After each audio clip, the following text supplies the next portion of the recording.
نه عزیزم چرا باید ببندم؟ یه لحظه.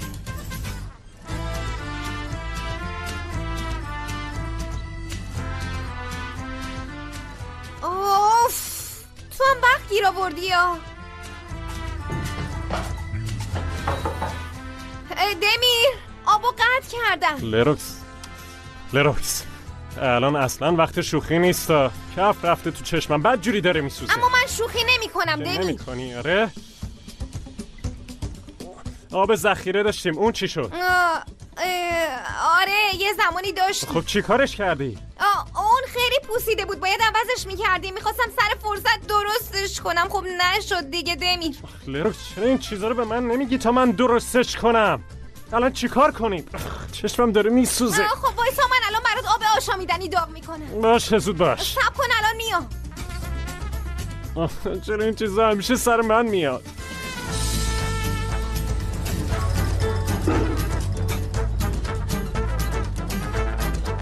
صبح بخیر اهل خونه. وداد بیا تو. خوش اومدی. اما انگار زیادم خوش نیومدم. میخوای من برم؟ نه بابا به خاطر تو نیست ببخشید. دقیقا روزی که اومدی واسه صبونه آبمون قطع شده. برای همین ناراحتم. خب مگه چی میشه؟ گوجاره که شستی. زیتون و پنیرم که داریم. منم سیمیت آوردم. دیگه چی میخوای؟ آی ممنونم. دمیر تو همون با کف مونده. چی؟ این که عالیه. بذاریم اونجا بمونه تا آب وصل بشه. ما صبحونمونو بخوریم. اونم اونجا از عصبانیت منفجر نه بابا بشه. دلم نمیاد. بهش نگفتم تو برای صبحونه میاد. میخواستم سورپرایزش کنم.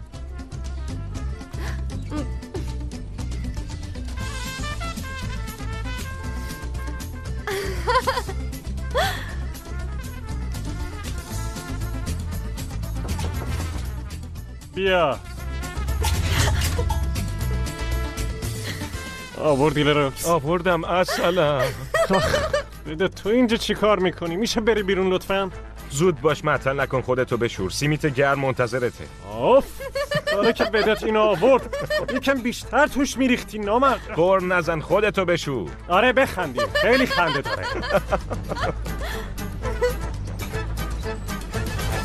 نه لروکس اون سطل نظافت بود داره؟ من اونو اصلا استفاده نکردم همینجوری تمیز مونده. بی خودی تلاش نکن لروکس. این لجبازه. وسواسم داره. وسواس نیست وداد. به بعضی چیزا آلرژی دارم. این موضوع پزشکیه. ببین باز دوباره خارش گرفتم. میشه پشتمو بخارونی؟ آره بذار بهت بگم مطمئنم که اون سطل آشغال شایدم تو نتونستی خوب خودتو بشوری. بالاخره یه سطل کوچیک آب بود بعدش هم تو خیلی بزرگ و هیکلی هستی. یکم بزرگ؟ عین خرس بزرگه. تو رو خدا ببین قبض آبتونم حتما خیلی زیاد میاد.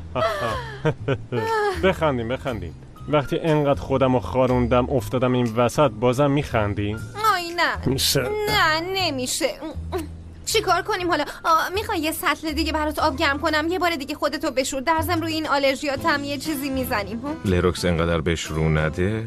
خواهش میکنم. چیزیش نیست. این تا شب وسواسیش ادامه داره. آب که وصل شد یه بار دیگه دوش میگیره راحت میشه. داداش تو هم انقدر نازک نرنجی نباش دیگه. تو هم وداد تو هم. خب از تانکر آبتون استفاده میکردین. اونم آب نداشت. تو از کجا میدونی ما تو خونه تانکر آب داریم؟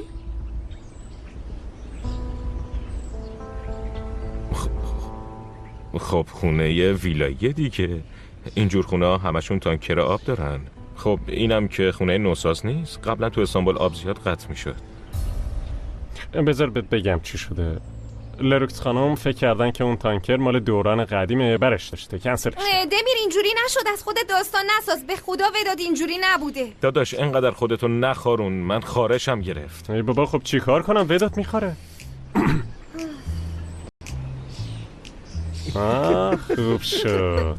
شما باشین دیگه به من سطل کثیف ندیم. بفرمایید شما هم خارج با اون سطل کثیف نبود. نه خیرم کثیف بود.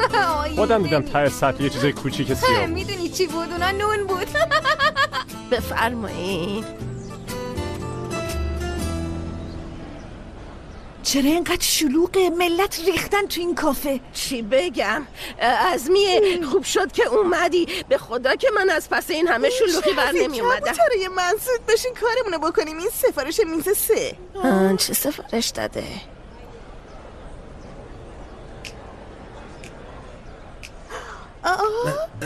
روخان جون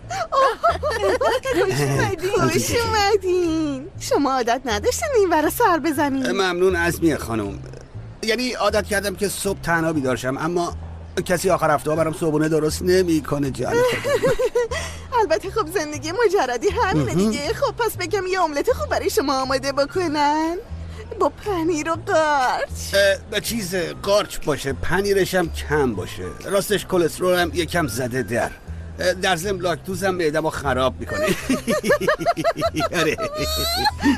باشه حفظ کردم، به هیچ وجه یادم نمیره. پس بفهمین از این طرف فرخن جون. باشه.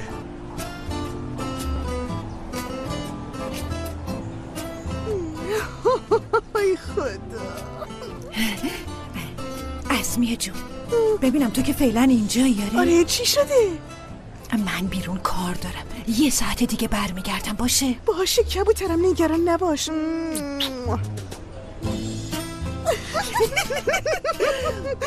لیلا خانم جون. جونم بگو عزیزم. یه املت با قارچ و پنیر میخوام. پنیرش کم باشه، عشق و محبتش زیاد باشه. چی؟ عشق و محبتش زیاد باشه؟ دیشب تونستی به طرح‌ها یه نگاهی بندازی؟ آره نگاه کردم. به نظرم برای ارائه اولمون کافیه. معلومه 2 تا ایده داریم دیگه. چی میخوان؟ اوهو تو رو هم به کار گرفت. با رضایت خودش. خب پس بفرمایید. اینا هم ایده های منه. اینا همش ایده های توه؟ وداد درساشو خونده و اومده.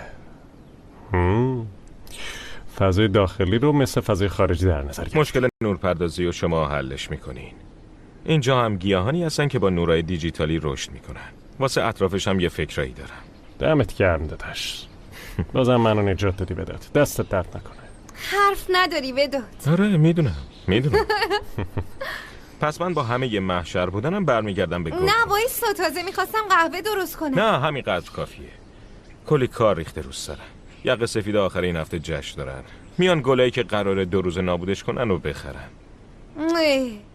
بی خیال. یعنی نگه داشتن یه گل اینقدر میتونه سخت باشه؟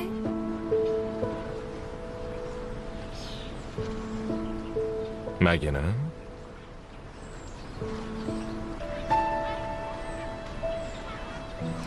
بیا من تو رو بدرقه کنم وداد.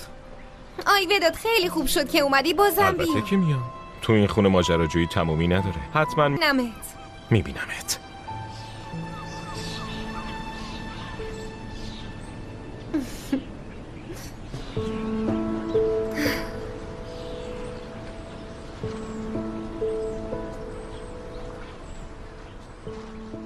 بیا اینجا ببینم بانمک. خب لراکس خانم، سورپرایز دیگه ای نداری؟ چرا؟ خوشت نیومد؟ ببین چه خوب با دوستمون صبونه خوردی. وداد جاش رو سرمونه، اون به کنار. اما من وقتی ازت پرسیدم چرا با مروه اینا نرفتی آنتالیا، بهم گفتی که میخوای آخر هفته رو با من بگذرونی، درسته؟ آره. خسته شدی؟ منظورت چیه؟ من شبیه کساییم که خسته شدم. فقط پرسیدم. تو خسته شدی؟ ها؟ دمی؟ خسته شدی؟ اگه من از اینجا 100 سالم بیرون نرم بازم از تو خسته نمیشه. بچه ها لراکس شوخی میکنی؟ آره خدا من دعوتشون نکردم، به خدا. آی مزاحم که نشدم ها. اومدم باهاتون قهوه بخورم. وای چه کار خوبی کردین، اومدین، خوش اومدین. خیلی کار خوب. من دست میشینم باشه.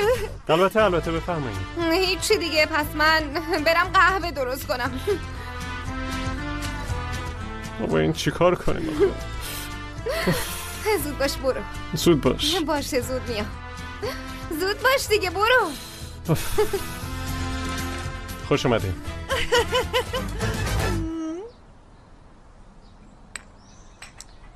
خب بچه ها، راستش اومدم در مورد یه چیزی باهاتون مشورت کنم.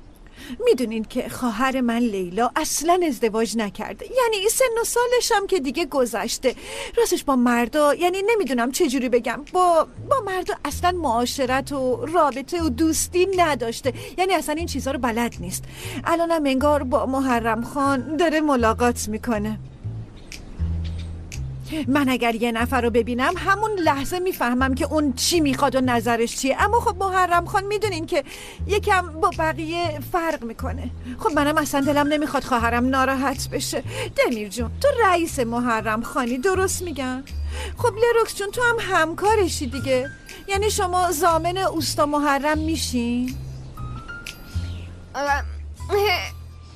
من اوستا محرم رو 40 ساله میشناسم. خیلی آدم خوبیه، یعنی من ضامنش میشم. دمیر جون، تو چیزی نگفتی که بگو. من چیزی نمیگم فیروزه خانم، چون تو این موضوع نمیتونم ضامن کسی بشم. یعنی بده؟ آره دمیر، یعنی اگه در مورد کار مشاوره بخواین خیلی خوب میتونم راهنماییتون کنم. راستش چون سر کار آدم بامزه‌ایه، برای همین نمیتونم تضمین کنم جاهای دیگه هم همینطوره، مخصوصا اگه موضوع رابطه باشه. ای بابا، چه رابطه ای دیگه، سن و سالی ازشون گذشته. اینا نهایتش میخوان با هم قرار بذارن، بشینن یه چایی بخورن. از دستتون نمیر. فکر نکن مثل شما دوتا حرف از رابطه شد. وای، نمیدونی ما چقدر از رابطه شما دوتا خوشحالیم. همیشه پایدار باشین. یعنی ببینم مشکلی که ندارین، درسته؟ وای خدا رو شکر، چش نخورین، خدا رو شکر. خب دیگه من باید برم. نه پانشین، شماها بشینین، من میرم. شما خودتون کلی کار دارین. بابت قهوه خیلی ممنونم، خیلی خوشمزه بود. باشه، خدافظ. نوش جونتون، بازم منتظریم بیان. با لیلا یه بار دیگه هم میبینمتون. خدافظ. بعد میگی من دعوتش نکردم. واقعا اما دمیر، من یه دعوت کلی کردم، یعنی برای یه روز نامعلوم در آینده، یعنی آخرین چهارشنبه ماهی که وجود نداره. راستش بیشتر شبیه این بود که بازم یهویی بیاین لروکس. من اصلا نفهمیدم قهوه‌مو چجوری خوردم. نه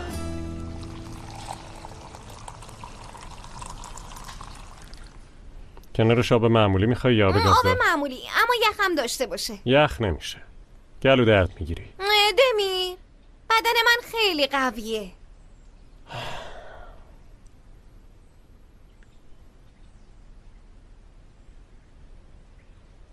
دمیر،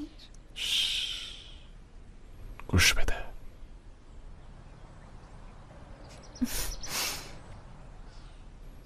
سکوت خیلی چیز خوبیه، مگه نه؟ آره خیلی.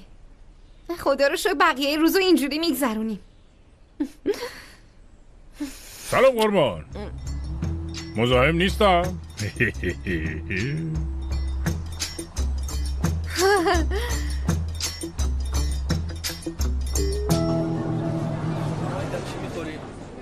ببخشید میشه یه لحظه بیان؟ الان میام. ببخشید میشه صورت حساب ما رو بیارید؟ البته. کجا این فیروزه خانم؟ از خستگی مردن. عزمیه و لیلا کجا؟ لیلا خانم کار داشت رفت. عزمیه خانم هم انگار خیلی خوشت اومده. یکم آرومتر عزمیه خانم.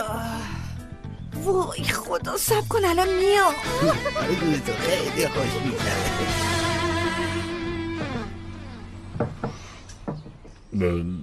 دمیر خان، لروکس، خیلی ببخشین، بدون اطلاع آخر هفته مزاحمتون شدم.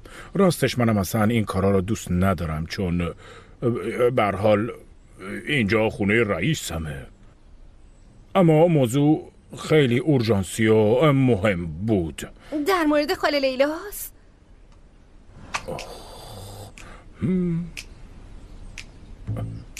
خیلی تابلوه؟ آره، در مورد خاله لیلاست.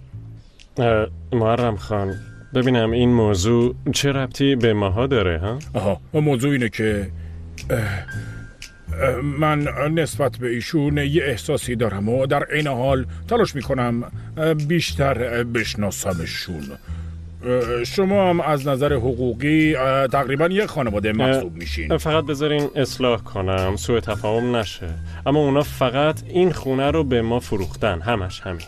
آره دمیر خان جون، یعنی بله اوستا، دقیقاً یه خانواده محسوب میشیم. در ضمن اونا تقریبا عمه های دمیرم به حساب میان. پس شما میگین که اونا خانواده خوبی هستن و خانواده ثروتمندی هم هستن، اما من یه آدم غریب و تنهام، اما قلب آدم حرف حالیش نمیشه. اینو شما بهتر از همه میدونین دمیر خان. به هر حال عشق نه سن و سال، نه فقیر، پولدار و نه ممنوع از سرش میشه، مگه نه دمیر خان؟ اما اگه بگین اوستا این کار در حد و اندازه تو نیست، من بیخیال میشم. راستش محرم خان، من اوستا به نظر من تو و خاله لیلا خیلی به هم میان. اونم مثل تو بامزه است. آره بعضی وقتا این دوتا خواهر یکم عجیبن، اما آدمای خیلی خوبی هن. پس تو اصلا بیخیال نشو، دوتاتون خیلی خوشبخت میشی.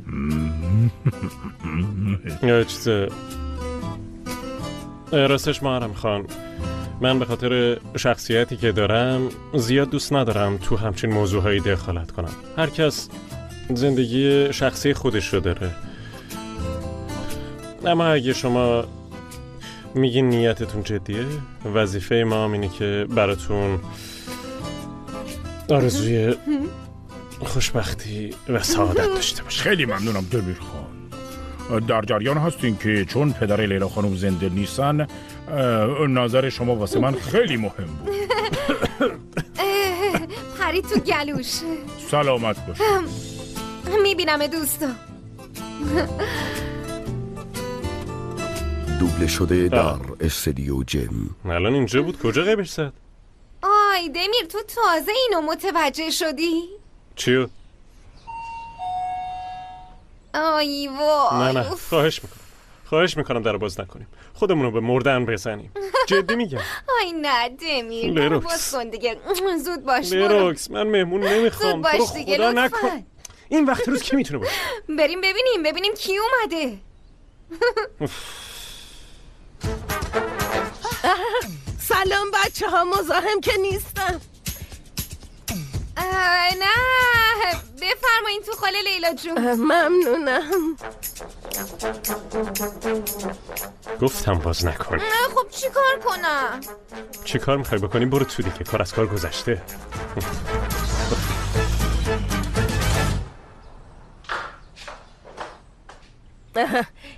بچه ها اومدم در مورد یه چیزی باهاتون حرف بزنم. واسه من یه موضوع خیلی احساسیه. میدونیم لیلا خانم، میدونیم.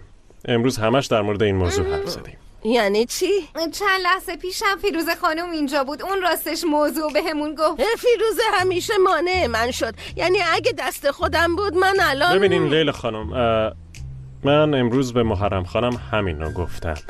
این تصمیم شماست. به محرم خان چه ربطی داره؟ مگه میشه؟ کم مونده بود امروز شما رو از دمیر خواستگاری کنه.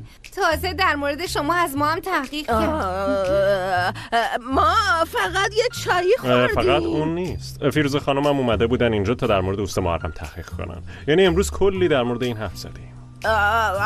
ما آخه واقعا که هیچ کس چیزی از من نمیپرسه. اصلا میخوام یا نمیخوام، این اصلا کار قشنگی نیست. منم دقیقاً با شما هم فکرم، اصلا کار قشنگی نیست. آخه من نمیفهمم یعنی چی میاد از شما در مورد محرم خان تحقیق میکنه. یعنی اصلا نمیدونم حرف زدن چه فایده ای داره. مگه شما نیومدین در مورد اوست محرم حرف بزنید؟ نه بچه ها، یعنی من اومدم اینو بهت بدم. ببین دخترم،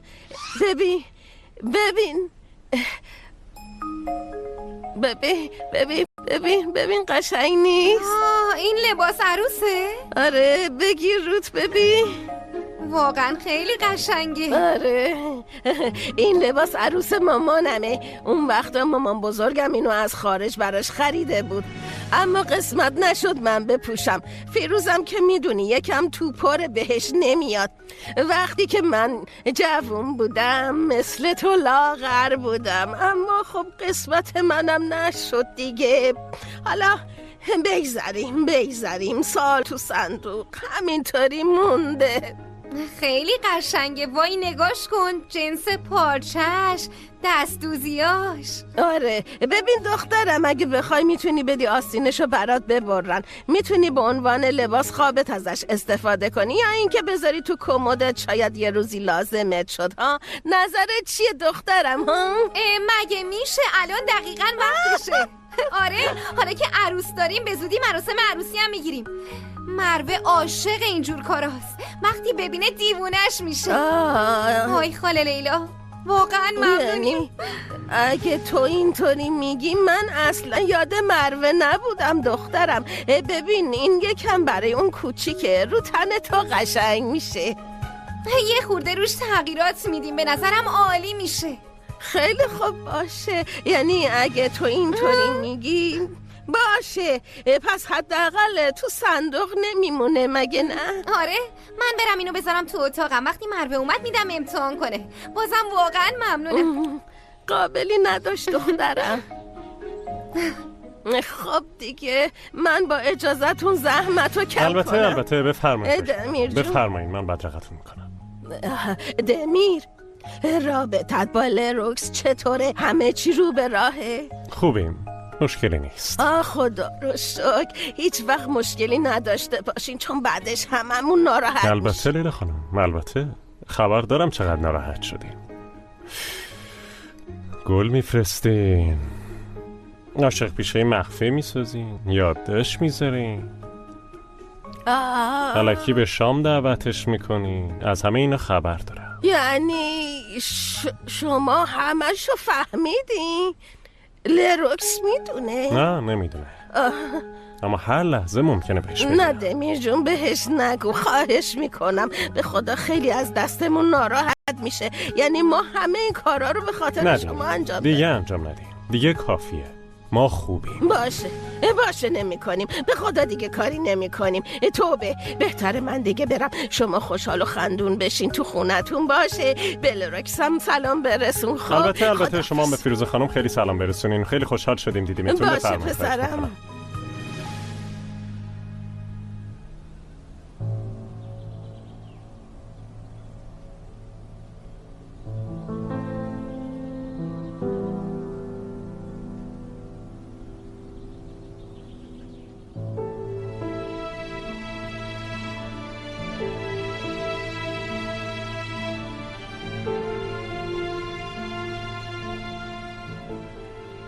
خب ساکیز، بیا اینو بخور ببینم. این چه وضعیه؟ چون کثیف شدی؟ چی کار کردی؟ رو زغالا خوابیدی؟ ها؟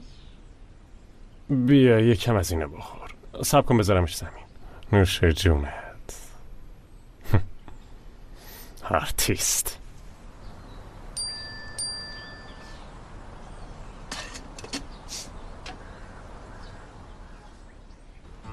میخوای جلسه رو عقب بندازیم؟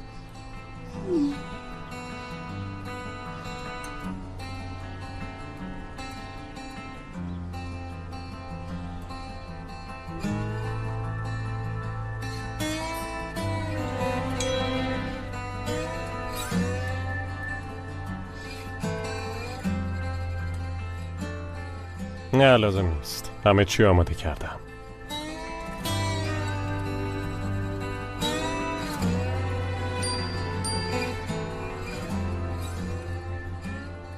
میدونستم آماده میکنی. آخه این جلسه رو بدون هماهنگی با تو ترتیب داده بودم، تو هم عصبانی بودی، واسه همین پرسیدم.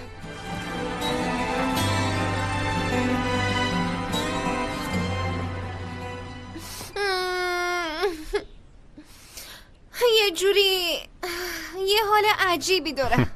خیلی طبیعیه، راحتمون نذاشتم.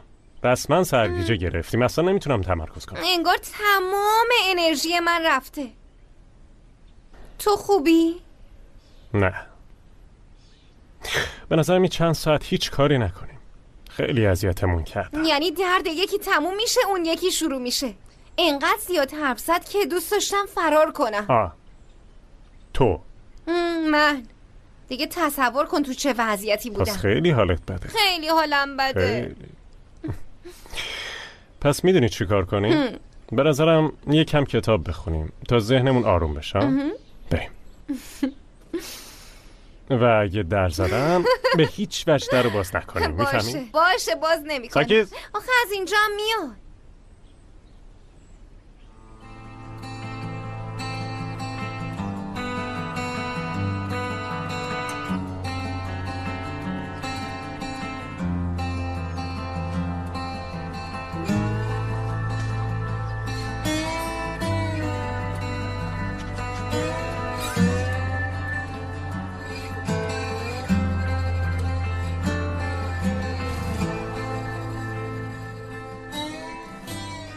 زیر چی رو خط کشیدی؟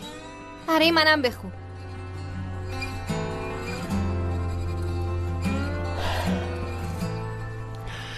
گذشته مثل لباسای قدیمی میمونه که از تنمون در نیاوردیم و روشون لباسای جدید پوشیدیم و این باعث سنگینی میشه. قشنگ بود.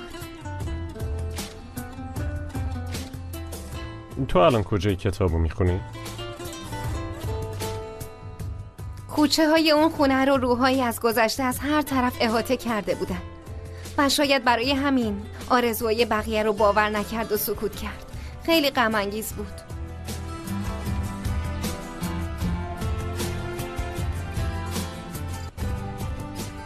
غم انگیز بود نه؟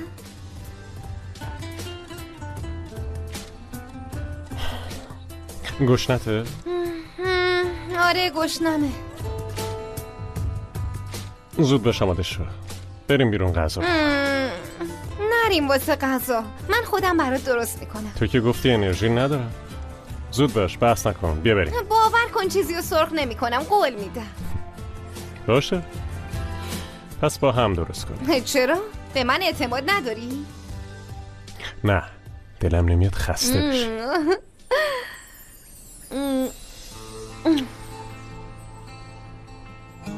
زود باش بریم.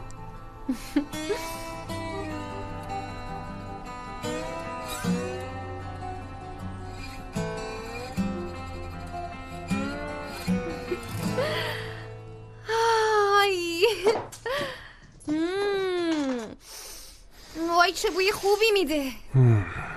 زود باش تا سرد نشده ببریمش و بخوریمش. آره تا سرد نشده بخوریم. چیزی که تو خوشت نمیاد. میشه از اونجای چاقو بیاری تو اینو ببرم؟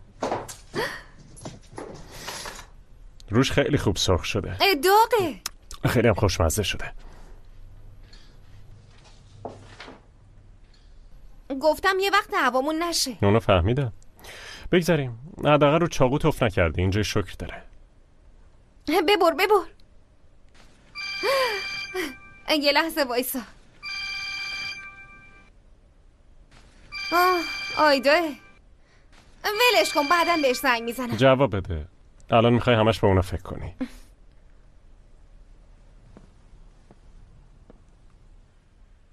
الو آیدا.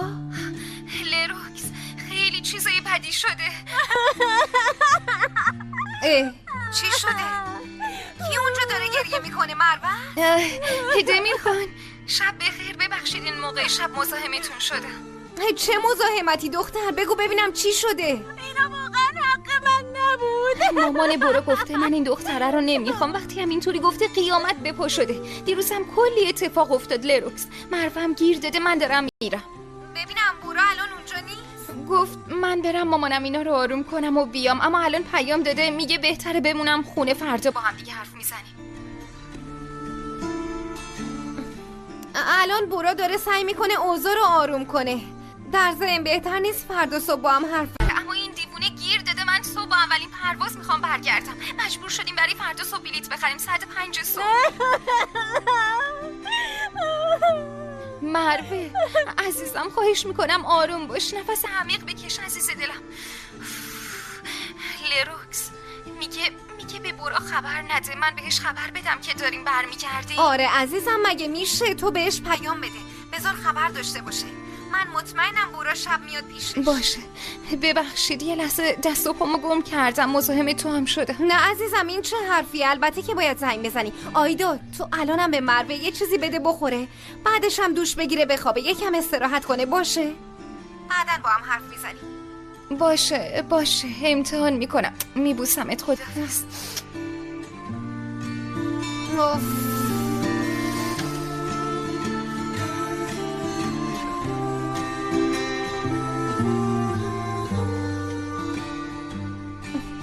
سرد شد نه؟ سرد نشد، اما دیگه دل و دماغی نموند. بگذاریم بعد از غذا درباره این موضوع حرف میزنیم. زود باش بیا. آی وای فیروزه خانم جون، خیلی خسته شدم. حق داری عزمیه جون. این همه مدت کجا رفتی لیلا؟ گفتی کار داری و رفتی. این چه کار مهمی بود که انقدر طول کشید؟ تو چرا رفتی با لروکسینا غیبت منو کردی؟ چه غیبتی؟ مگه من چی بهش گفتم؟ در مورد محرم خان پرسیدی، انگار بینمون چیزی هست. زشته به خدا. من اونو بهونه کردم رفتم ببینم بین اونا دعوایی پیش نیامده باشه. اصلا تو اینو از کجا فهمیدی ها؟ منم به بهونه دادن لباس عروس مامان به لروکس رفتم ببینم چه خبر شده. ببینم چی کار میکردن، همه چی رو براه بود؟ اونا همه چیزشون رو به راه بود، اما برای ما اصلا نیست. چرا؟ چون فیروزه رفته گفته اون گلا رو ما فرستادیم. چی؟ اینو دیگه از کجا در آوردی عزیزم؟ من همچین چیزی نگفتم. دمیر همه چی رو میدونه. لروکس هم میدونه؟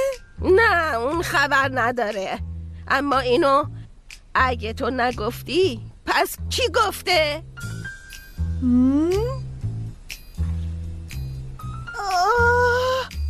ای زشته به خدا. آخه من همچین کاری میکنم؟ پس کار کی بوده ها؟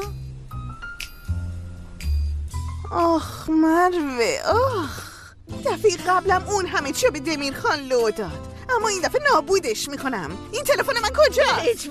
به هیچ وجه الان نظمیه، الان بهش زنگ نزن. راست میگه دختر، الان جلوی خانواده شوهرش داره امتحان پس میده. بهتر زنگ نزنیم دلخوری هم به وجود نیاریم. باشه اما بذار اون برگرده، اون موقع حقشو میذارم کف دستش. اونو بده من ببینم.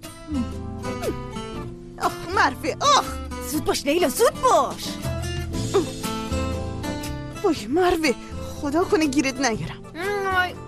خیلی خوب شده، دست درد نکنه.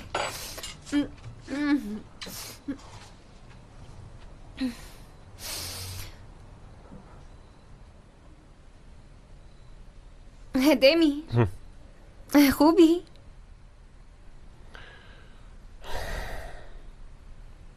من یه چیزی رو نمیفهمم. میشه برای من توضیح بدی؟ 2 تا آدم ریسک از دست دادن کارشون رو به جون میخرن و با هم ازدواج میکنن. تو این مدت کم چجوری میتونن به این چون ازدواجشون رو مخفیانه انجام دادن. تبعات کارشون هم تازه دارن میبینن. خانواده مروه که از خونه بیرونشون میکنه، خانواده بورا هم که دارن مشکل به وجود میارن. خب بورا چرا اونجاست؟ چرا کنار زنش نیست؟ رفته به داداشش کمک کنه. نه اونو نمیگم لروکس. یعنی چرا کنار زنش وای نمیسته؟ پس این آدما برای چی ازدواج میکنن؟ همه نمیتونن خانواده‌شون رو پاک کنن. یعنی سعی میکنه یه راهی براش پیدا کنه، اما چون تو شرایط سختی‌ان خانواده‌اش عصبانیه. اگه به صورت نرمال ازدواج میکردن.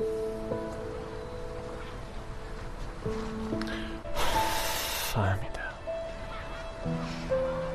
دمیر تو به خودت نگیر باشه.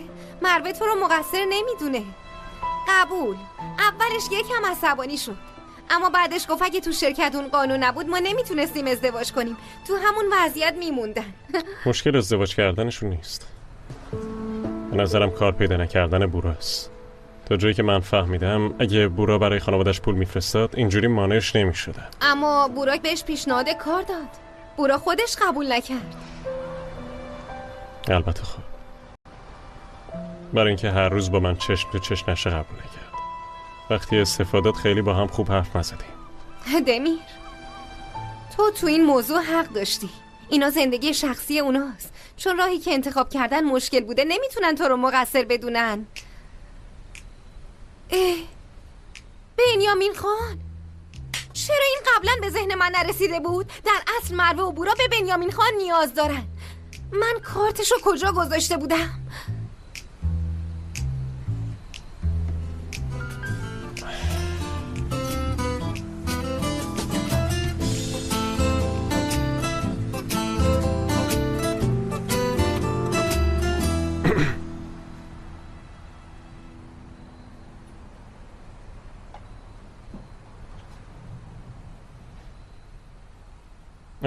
سلامی، چطوری؟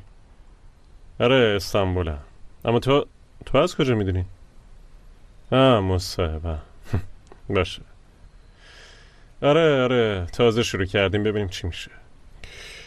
من برای یه کاری بهت زنگ زدم. ما یه طراح مدل عالی داریم. الو، سلام بنیامین خان، من لروکس هستم.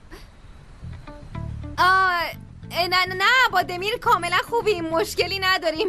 من برای یکی از دوستان باهاتون تماس گرفتم. دوبله شده در استودیو جیم. سلام آیده، میتونی رزومه بورا رو برام بفرستی؟ واقعا؟ خوبه. اونو با آدرس ایمیلی که برات میفرستم ارسال کن. تو کمترین زمان جواب میده. فقط ندونه که من این کارو کردم. باشه، سفر خوبی داشته باشین.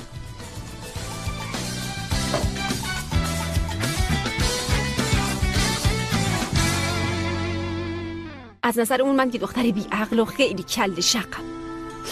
به من اشاره کرد، گفت اینو واسه من عروس آوردی؟ به برا گفت اینو.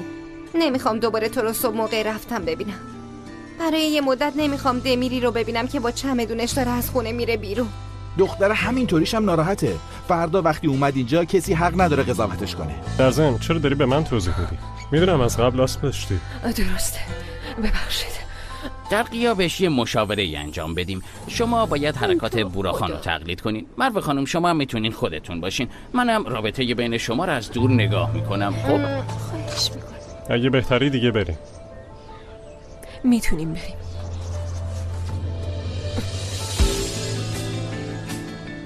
جایی که رفتن دوره، طول میکشه برگردن. آره میدونم، با دمیر حرف زدم. ایلول خانم خوبین؟ نمیتونی نفس بکشین؟ آره من باید چیکار کنم؟ بهم بگین چیکار کنم؟